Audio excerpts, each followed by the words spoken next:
नमस्कार दोस्तों। भारत के आगामी बजट 2025-26 को लेकर काफी उत्साह है। विशेषज्ञों का मानना है कि इस बजट में करदाता को दो बड़े तोहफे मिल सकते हैं। यह बजट न केवल देश की अर्थव्यवस्था को मजबूत करने बल्कि आम नागरिकों की जेब पर पड़ने वाले बोझ को भी कम करने का लक्ष्य रखता है। वित्त मंत्रालय ने संकेत दिया है कि इस बार के बजट में टैक्स रिजीम में कुछ महत्वपूर्ण बदलाव किए जा सकते हैं। इस बजट में सरकार का फोकस मध्यम वर्ग और नौकरी पेशा लोगों पर होने की उम्मीद है। न्यू इनकम टैक्स रिजीम को और आकर्षक बनाने के प्रयास किए जा सकते हैं। साथ ही कई क्षेत्रों में निवेश को प्रोत्साहित करने के लिए नए प्रावधान लगाए जा सकते हैं। आइए जानते हैं कि बजट 2025-26 में करदाताओं को कौन-कौन से बड़े तोहफे मिल सकते हैं। तो वीडियो बहुत ही महत्वपूर्ण है, वीडियो के आप एंड तक बने रहें। बजट 2025-26 की मुख्य बातें, क्या-क्या मुख्य बातें देखते हैं। बजट 2025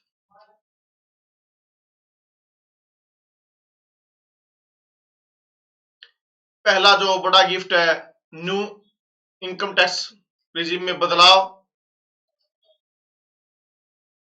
बजट 2025-26 में करदाताओं को मिलने वाला पहला बड़ा तोहफा न्यू इनकम टैक्स रिजीम में संभावित बदलाव हो सकता है। इस नए टैक्स स्ट्रक्चर को और अधिक आकर्षक बनाने के लिए कुछ महत्वपूर्ण कदम उठाए जा सकते हैं।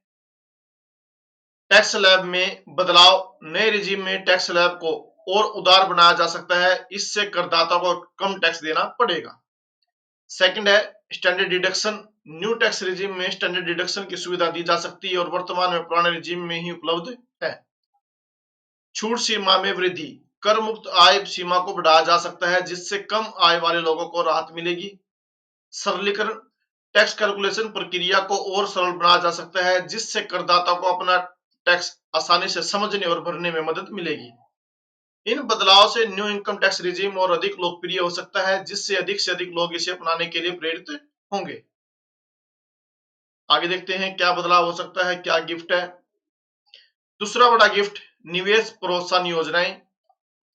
बजट 2025-26 में करदाताओं को मिलने वाला दूसरा बड़ा तोहफा निवेश प्रोत्साहन योजनाओं के रूप में हो सकता है। सरकार विभिन्न क्षेत्रों में निवेश को बढ़ावा देने के लिए कई नई योजनाएं और प्रावधान ला सकती है। कौन कौन से है? सबसे पहले इंफ्रास्ट्रक्चर बॉन्ड्स। सरकार इंफ्रास्ट्रक्चर बॉन्ड्स में निवेश पर अतिरिक्त टैक्स छूट दे सकती है। ग्रीन एनर्जी निवेश, नवीकरणीय ऊर्जा क्षेत्र में निवेश करने वालों को विशेष कर दिए जा सकते हैं, विशेष लाभ दिए जा सकते हैं। स्टार्टअप निवेश, स्टार्टअप में निवेश करने वालों के लिए नए टैक्स इंसेंटिव की घोषणा की जा सकती है। डिजिटल इकोनॉमी, डिजिटल क्षेत्र में निवेश को प्रोत्साहित करने के लिए विशेष योजनाएं लाई जा सकती है। इन निवेश प्रोत्साहन योजनाओं से न केवल करदाताओं को अपनी बचत बढ़ाने का मौका मिला बल्कि देश के विकास में भी योगदान देने का अवसर मिलेगा। मध्यम वर्ग के लिए विशेष प्रावधान। बजट 2025-26 में मध्यम वर्ग के लिए कुछ विशेष प्रावधान किए जा सकते हैं। गृह ऋण पर ब्याज छूट, होम लोन पर मिलने वाली ब्याज छूट की सीमा को बढ़ाया जा सकता है। शिक्षा ऋण, शिक्षा ऋण पर मिलने वाली टैक्स छूट में वृद्धि की जा सकती है। स्वास्थ्य बीमा, हेल्थ इंश्योरेंस प्रीमियम पर मिलने वाली छूट सीमा को बढ़ाया जा सकता है। पेंशन योजनाएं, एनपीएस जैसी पेंशन योजनाओं में निवेश पर अतिरिक्त टैक्स लाभ दिए जा सकते हैं। इन प्रावधानों से मध्यम वर्ग को अपनी आय का बेहतर प्रबंधन करने और भविष्य के लिए बचत करने में मदद मिलेगी। नौकरी पेशा वर्ग के लिए लाभ। बजट 2025-26 में नौकरी पेशा वर्ग को भी ध्यान में रखा जा सकता है। ट्रांसपोर्ट अलाउंस, ट्रांसपोर्ट अलाउंस की टैक्स फ्री सीमा को बढ़ाया जा सकता है। फूड कूपन या मील वाउचर पर मिलने वाली छूट में वृद्धि की जा सकती है। वर्क फ्रॉम होम भत्ता, वर्क फ्रॉम होम के लिए एक नया टैक्स फ्री भत्ता शुरू किया जा सकता है। स्किल डेवलपमेंट, कौशल विकास पर दिए गए खर्च पर टैक्स छूट दी जा सकती है। ये लाभ नौकरी पेशा वर्ग को अपनी आय का बेहतर उपयोग करने में मदद करेंगे और उनकी क्रय शक्ति को बढ़ाएंगे। डिजिटल इकोनॉमी को बढ़ावा।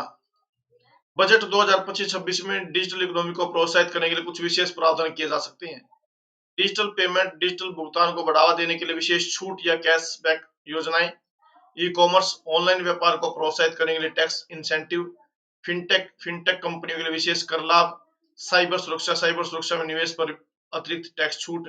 इन प्रावधानों से डिजिटल इकोनॉमी को बढ़ावा मिलेगा और देश की अर्थव्यवस्था को डिजिटल युग में ले जाने में मदद मिलेगी। ग्रीन एनर्जी और सस्टेनेबल डेवलपमेंट। बजट 2025-26 में पर्यावरण संरक्षण और सतत विकास पर भी ध्यान दिया जा सकता है। सोलर पैनल, घरों में सोलर पैनल लगाने पर अतिरिक्त टैक्स छूट मिल सकती है। इलेक्ट्रिक वाहनों की खरीद पर विशेष छूट या सब्सिडी।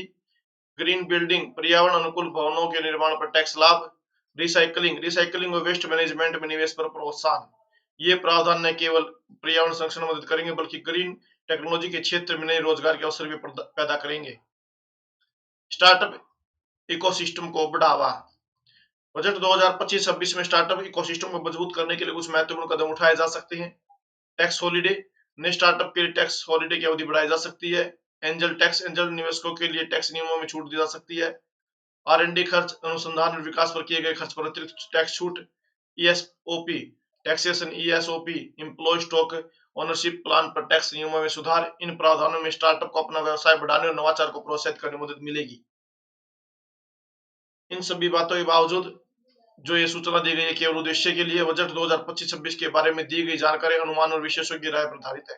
वास्तविक बजट घोषणाएं इससे भिन्न हो सकती है। कृपया किसी भी वित्तीय निर्णय लेने से पहले अधिकृत स्रोतों से पुष्टि करें और पेशेवर सलाह लें। लेखक या प्रकाशक से जानकारी के उपयोग से होने वाले किसी भी नुकसान या परिणाम के लिए जिम्मेदार नहीं है। तो साथियों, ये थी जानकारी। अगर आपको वीडियो पसंद आए तो प्लीज वीडियो को लाइक जरूर करें, अधिक से अधिक शेयर करें और चैनल सब्सक्राइब जरूर करें। Thank you very much.